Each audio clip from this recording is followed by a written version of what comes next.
Les questions de genre aujourd'hui font de plus en plus partie des occupations de développement. Les organes de prise de décision dans la majorité des pays mettent davantage l'accent sur le genre, notamment la prise en compte de la femme.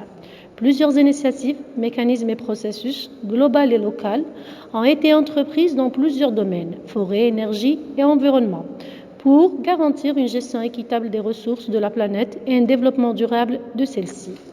Cet état des lieux nous amène à s'interroger sur ce que l'on peut gagner ou perdre si l'approche genre est intégrée dans ces initiatives de développement. Aussi, l'égalité de genre est-il indispensable pour le développement durable dans un environnement globalisant, indépendant et soumis à des défis majeurs. À cet effet, une conférence nationale est organisée pour débattre le sujet de l'égalité des genres dans la préservation de l'environnement, économie verte et développement durable. Plusieurs experts nationaux, des universitaires, chercheurs, représentants de diverses institutions vont enrichir la conférence avec leur intervention. Lors de cette conférence du 18 et 19 janvier 2022 dédiée à l'égalité de genre environnemental, les experts nationaux ont émis des recommandations selon le contexte et les préoccupations algériennes formalisées par des questions clés. Les thèmes de la conférence sont égalité des genres et bonne gouvernance environnementale pour le développement durable, entrepreneuriat et employabilité des femmes dans l'économie verte, contribution de genre dans la mise de l'économie circulaire, de l'éco-conception et de l'éco-innovation, intégration du genre dans la gestion de l'eau, une solution à une gestion responsable des ressources, contribution de la femme algérienne dans le domaine de la science, innovation et brevets, le rôle de la mère dans l'éducation environnementale, le genre dans le contexte du changement climatique et l'intégration du genre dans les évaluations environnementales. Ce séminaire sera animé par 9 conférencières femmes, professeurs et experts, ainsi que 4 conférenciers hommes, professeurs et experts. Mesdames et messieurs les invités, chers collègues, chers amis, permettez-moi d'abord de vous dire combien je suis heureuse de vous voir parmi nous, rassemblés autour de cet événement. Votre présence témoigne de l'intérêt que vous portez à ce rendez-vous Égalité du genre. Nous avons parmi nous des experts scientifiques et des partenaires sociaux, et je suis convaincue que votre présence à tous contribuera à l'intérêt des discussions de cet après-midi. Un nombre important et croissant d'études suggère que les femmes et les hommes ont souvent un accès, une utilisation des expériences et des connaissances différenciées.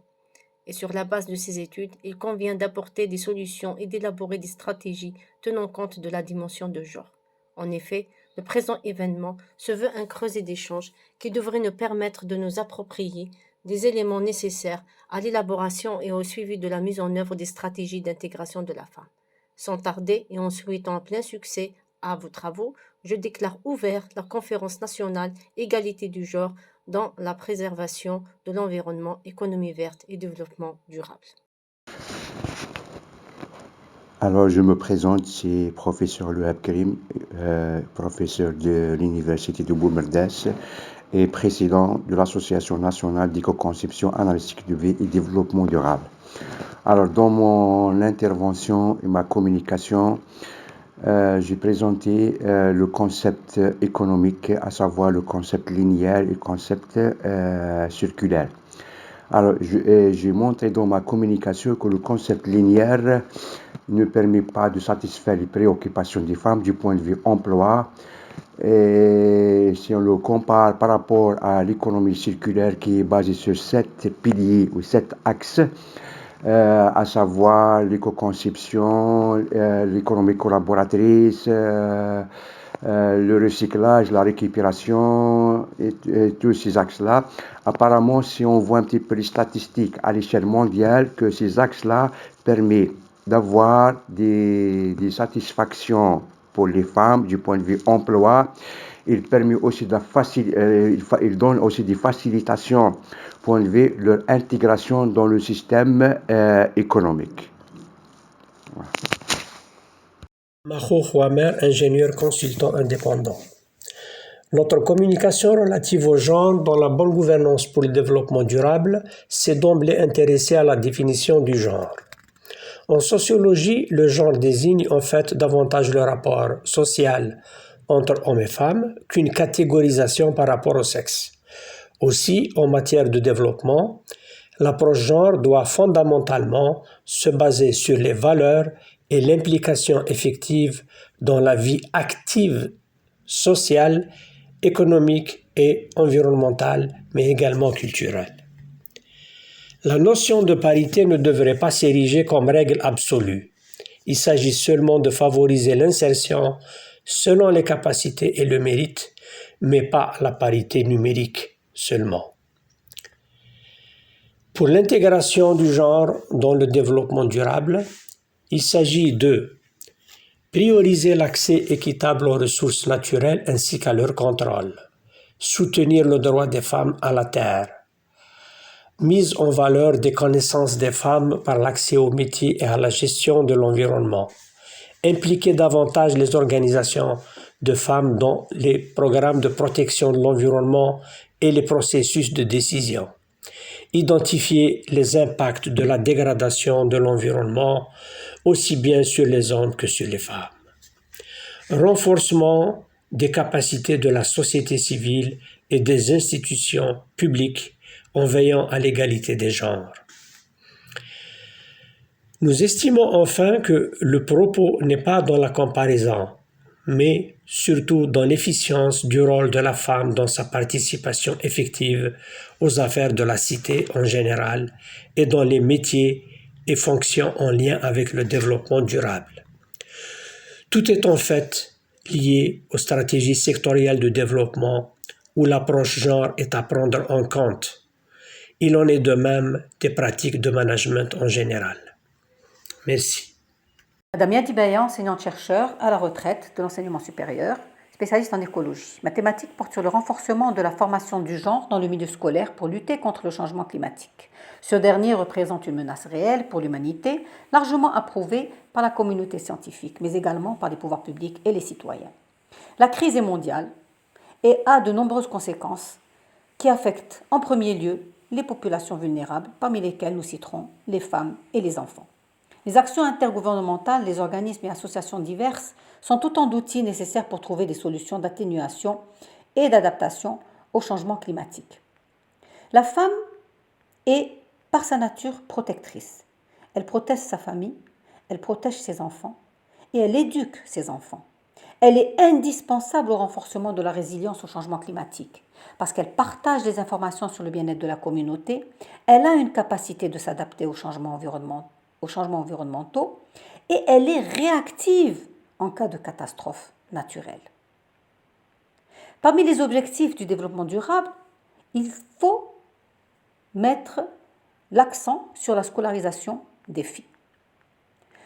L'Algérie a mené une politique intense sur cette scolarisation, dès l'indépendance. Si aujourd'hui les écarts entre les sexes sont réduits, ils demeurent encore, notamment dans les zones montagneuses, les hautes plaines, les steppes désertiques, mais aussi dans les familles les plus pauvres. En revanche, nous notons que l'espérance de vie scolaire et la diplomation des filles est plus longue que celle des garçons qui sont touchés par le décrochage scolaire. Afin de ne pas négliger le pouvoir des filles, les pays de la COP22 ont mis en place un programme, surtout avec et pour les filles, afin de diminuer leur vulnérabilité et leur permettre de jouer un rôle actif dans leur avenir. L'éducation nationale en Algérie doit fixer des objectifs de formation pertinents et adaptés au monde actuel. Les filles ont montré, selon de nombreuses études, plus d'intérêt aux questions environnementales. Elles sont éco-citoyennes, elles sont réactives et peuvent devenir un moteur de développement efficace. Merci.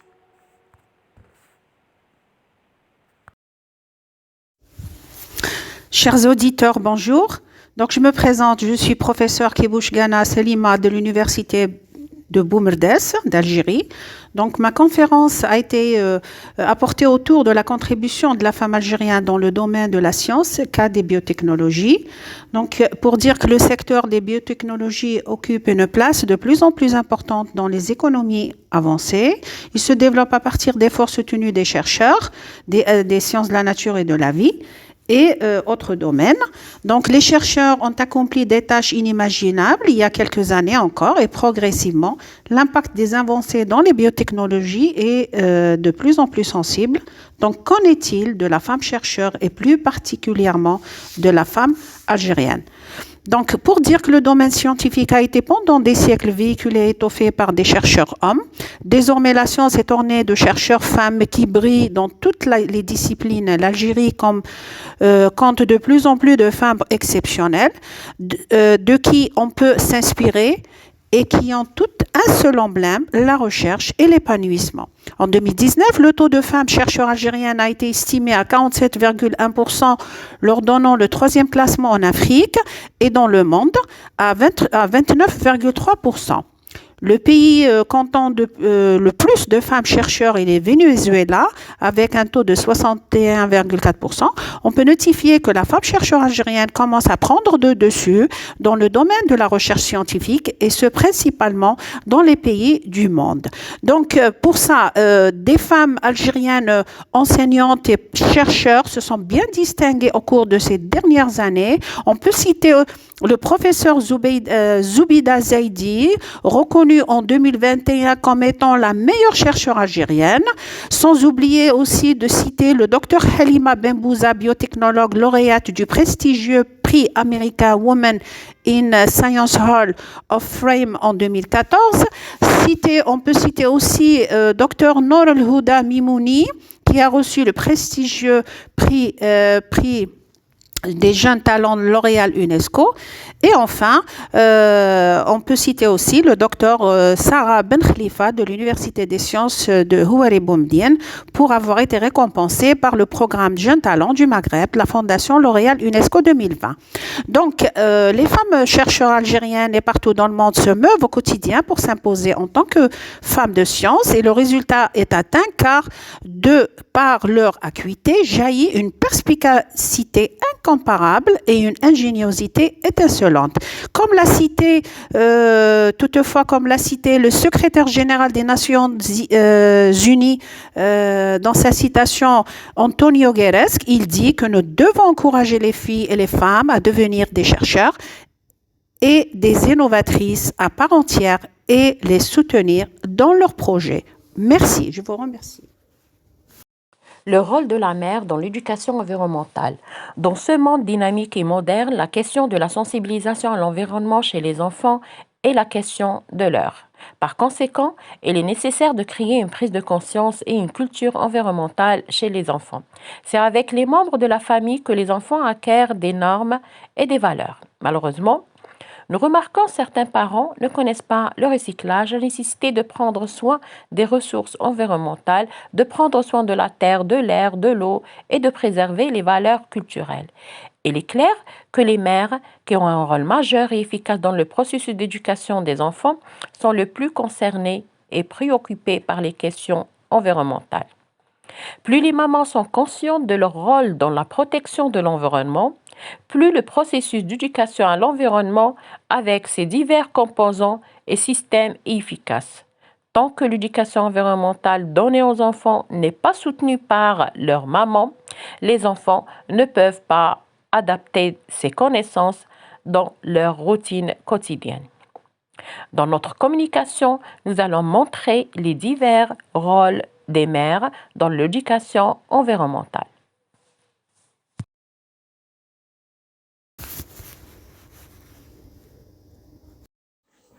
Bonjour, c'est M. Baloul Hakim, enseignant-chercheur au niveau de l'université de Boumerdès.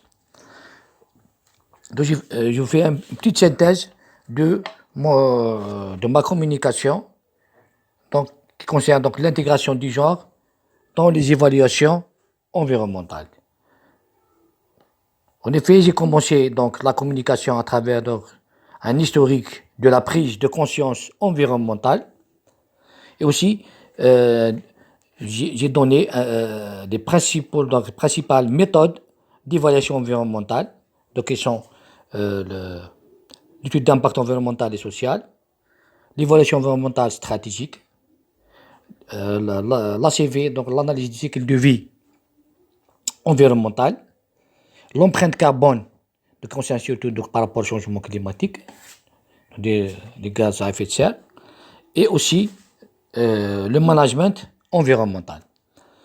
Maintenant, pour la deuxième partie, je vais consacrer donc au genre et son intégration dans les évaluations environnementales. Donc, pour la partie genre, j'ai essayé donc de montrer que le genre, donc surtout les femmes, sont les principales victimes donc, des problèmes environnementaux et du changement climatique. Et aussi que la perception des femmes par rapport aux hommes elle est différente donc par rapport aux solutions à donner par rapport au changement, exemple par rapport au changement climatique, donc très important.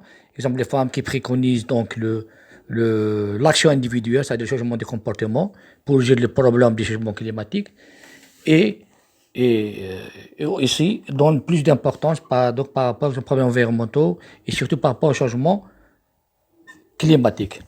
Après, donc, j'ai essayé de donner un peu montrer comment intégrer la problématique du genre dans les études d'impact environnemental et social. Et j'ai confronté ça donc, par un exemple d'un projet hydroélectrique où il y a eu intégration du genre dans l'étude environnementale, donc l'étude d'impact environnemental et social. Et après ça, donc, j'ai parlé aussi j'ai montré sur le plan théorique comment on peut intégrer le genre dans les évaluations environnementales stratégiques, donc qui concernent surtout les plans, les politiques. Donc, c'est des études à l'échelle régionale, à l'échelle globale, où on introduit l'approche environnementale, donc ce sont aussi des études qui sont très très importantes. Enfin, donc, j'ai terminé le travail par une conclusion où j'ai mis l'accent donc sur le fait que les femmes sont victimes d'un degré supplémentaire, donc de manière plus importante par rapport à l'homme dans les problématiques environnementales et surtout le changement climatique, et aussi que les femmes donc, ont une perception différente par rapport aux hommes sur les questions environnementales et aussi sur les changements climatiques. Et pour cela, donc, il devient très très important d'intégrer les femmes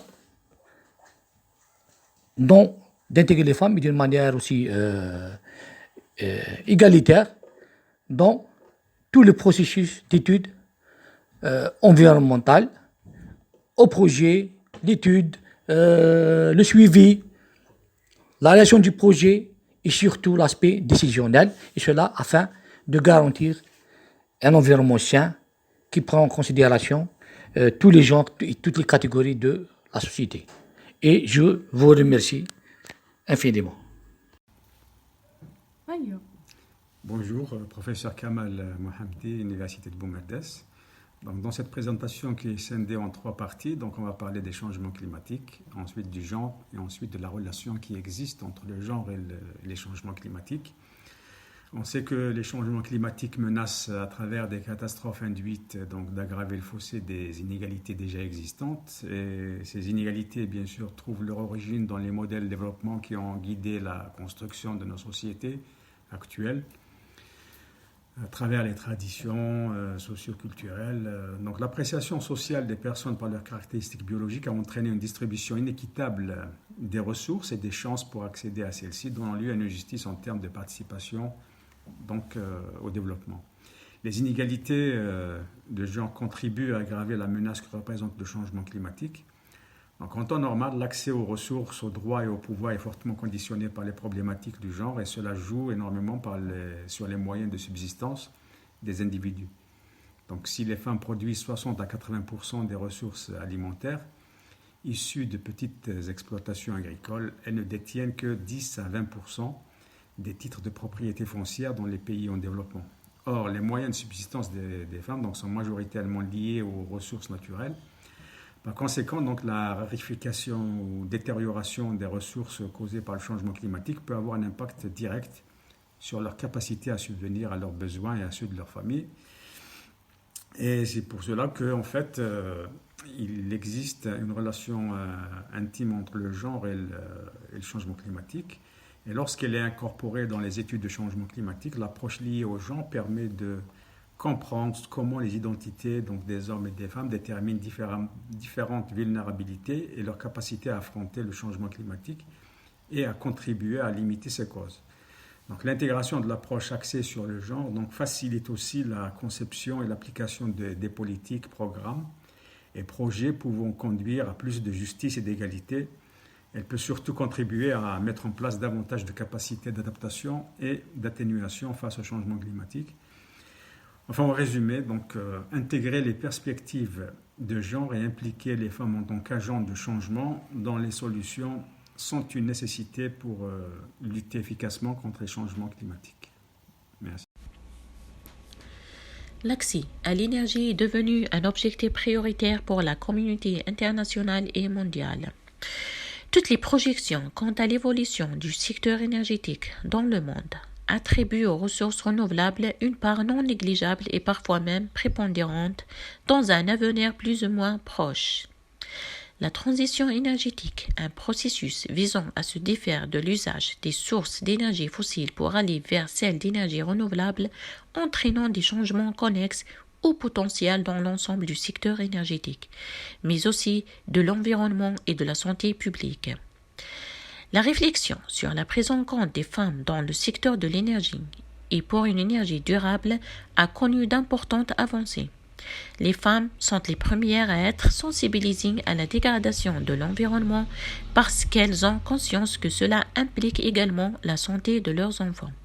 Aujourd'hui, les femmes représentent 52% de la population mondiale. Pourtant, 7 chercheurs scientifiques sur 10 sont des hommes. Et seulement 32% des emplois dans le secteur des énergies renouvelables dans le monde sont occupés par des femmes.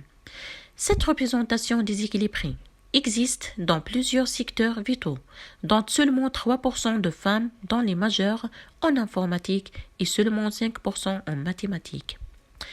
Un engagement moral est de réaliser des étapes qualitatives dans la représentation des femmes dans ce secteur à l'échelle mondiale, améliorant ainsi les résultats économiques et sociaux résultant de l'autonomisation des femmes cadres dans divers secteurs et de la réduction de l'écart entre les sexes. Naïma Ouazen, enseignante à l'université de Boumerdès dans la spécialité génie de l'environnement. Mon intervention a porté sur l'intégration du genre dans la gestion de l'eau. Les systèmes de gestion purement techniques de la ressource en eau, fondés exclusivement sur la maîtrise et le développement des techniques et d'aménagement pour traiter, distribuer et assainir l'eau, ont rapidement démontré leurs limites au vu des répercussions sociales et environnementales induites. Pour rompre avec les anciennes conceptions, une réflexion autour de la reconfiguration des formes de gestion de la ressource hydrique est engagée pour aboutir à un mode de gouvernance capable de réconcilier le développement économique avec la durabilité sociale et environnementale. La gestion intégrée des ressources en eau, GIR, émergea donc en réponse aux anciens modes de gestion. Son objectif est de mettre en place une approche qui favorise une vision globale qui coordonne harmonieusement la gestion de l'eau et des ressources qui lui sont liées.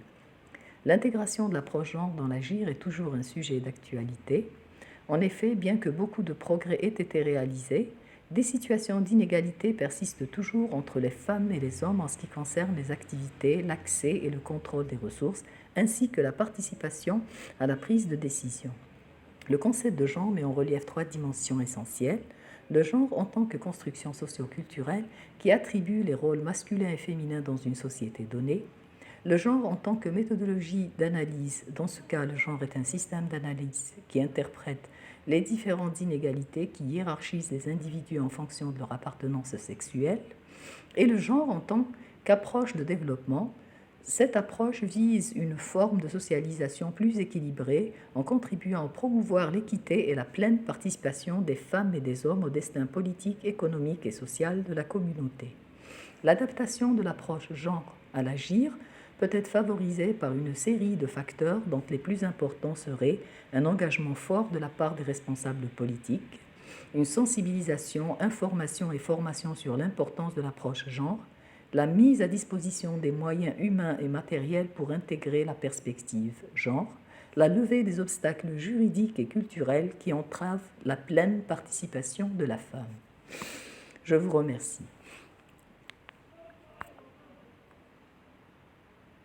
Cette intervention sur l'entrepreneuriat et l'employabilité des femmes dans l'économie verte souligne l'intérêt des femmes pour les métiers verts et recommande la mise en place d'une politique intégrée de gestion des ressources humaines s'appuyant sur l'introduction de la notion du genre dans l'emploi et l'entrepreneuriat vert.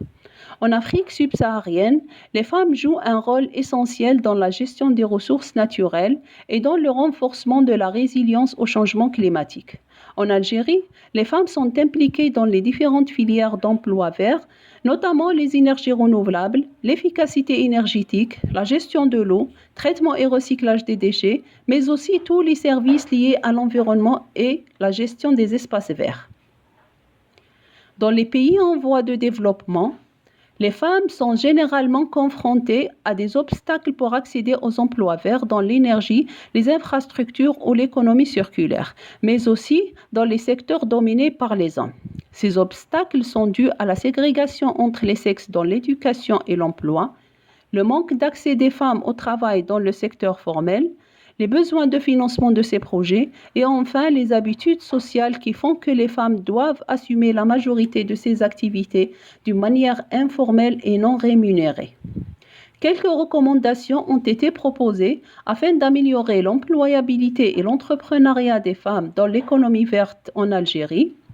Il faut opter pour des politiques qui encouragent les femmes et les préparent à de nouveaux emplois verts. Il faut aussi se tourner vers le secteur plus masculin, comme l'énergie, la construction et les transports, pour éliminer les obstacles du genre en encourageant les modèles féminins. Ces recommandations permettent de récompenser et d'encourager les femmes pour le rôle capital qu'elles jouent dans la protection des écosystèmes et à la durabilité environnementale, à travers des politiques et des programmes publics en faveur des femmes. Bonjour à tous, je me présente, c'est Madame Sahel Helwan Fatma, je suis professeure à l'Université Mohamed Bouguerat de Boumerdès au département d'agronomie, faculté des sciences.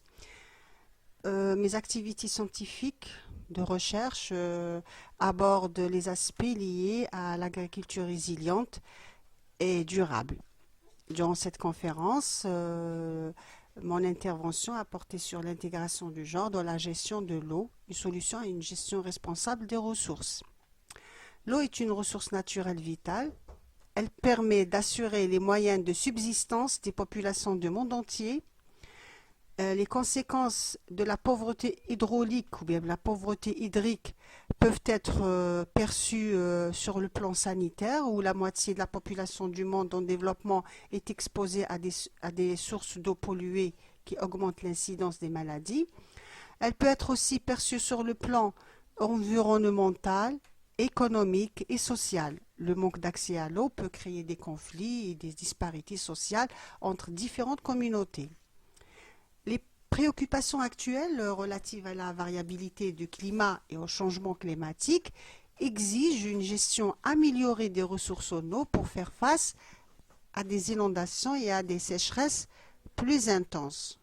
En marge des constats et débats sur la situation de l'action ou bien de l'accès et l'utilisation de l'eau dans le monde et plus particulièrement dans les pays en voie de développement, une nouvelle approche est apparue, appelée gestion intégrée des ressources en eau, GIR. Cette dernière, elle est mise en place pour garantir et gérer d'une façon durable l'accès de tous à des services d'alimentation en eau et d'assainissement en utilisant les bonnes pratiques de gouvernance d'eau. L'approche genre, qui signifie égalité, équité dans la gestion des ressources en eau, a comme objectif de dissiper les disparités sociales, économiques et politiques entre les femmes et les hommes pour pouvoir atteindre un développement global. En effet, les politiques du genre qui consistent à postuler l'hypothèse que la femme serait la réponse à la problématique du développement ont été largement mises en avant par les instances des Nations Unies. Dans les pays en voie de développement, comme l'Afrique, les femmes sont au cœur de cette gestion de cette ressource. La collecte de l'eau domestique incombe à la gente féminine, femmes et filles qui prennent part et d'une façon intensive à toutes les tâches liées à cette corvée. l'approvisionnement, l'entretien de la maison, le lavage de linge, le lavage de la vaisselle, aussi la gestion des enfants, le soin des enfants. Donc ici déjà, la femme africaine, elle a déjà amorcé la gestion et la gouvernance de l'eau par la répartition de cette eau dans les différentes tâches qu'elle exerce au niveau de son foyer. Alors, une gestion d'eau en tenant compte de la dimension de genre a des impacts positifs en termes d'efficacité, d'efficience, de développement de la communauté, d'exploitation durable des écosystèmes d'eau douce et d'équité. Il y a lieu vers la fin d'impliquer davantage les femmes dans la planification et la mise en œuvre des actions de gestion intégrée de ressources en eau. Et je terminerai par dire que la femme est l'espoir et l'avenir de l'Afrique. Merci.